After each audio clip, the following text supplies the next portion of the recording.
In the early centuries, Rome would lay down the challenge.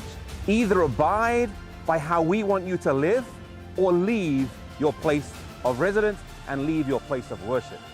And the Waldensians treasured God's word more than they treasured their home. And so they would leave and go up into the mountains.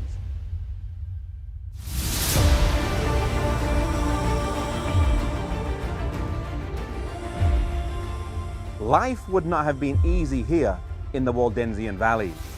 The children growing up would have had to learn very quickly the lessons of self-sacrifice and self-denial, frugality and economy. Their parents treasured these principles from the Bible, and they wished to bestow them upon their children. They treasured them so much that they retreated up here.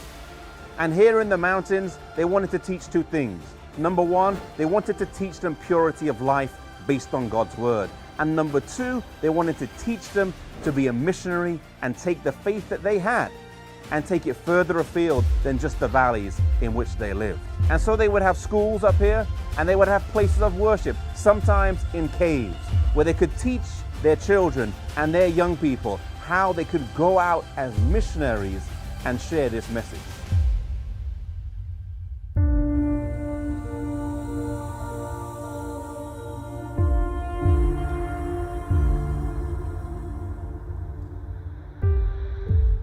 The Waldensians fervently believed in the Bible.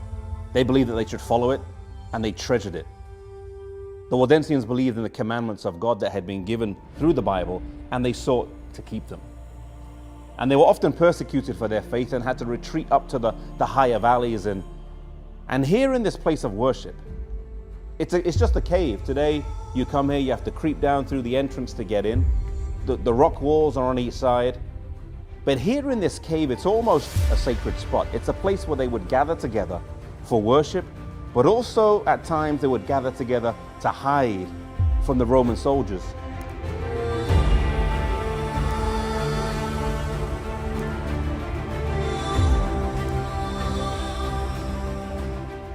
To me, it's encouraging to know that even when they were scattered in the mountains, they would still find time to worship together. And I believe it's very important that we today meet together with fellow believers and worship. But the thing that stands out to me here in this place that's not that pretty by earthly standards. There's no gold-plated pulpit. There's no marble table. There's just rocks. They're wet. But it's the quietness and the peace and the simplicity and the purity of this place that is striking.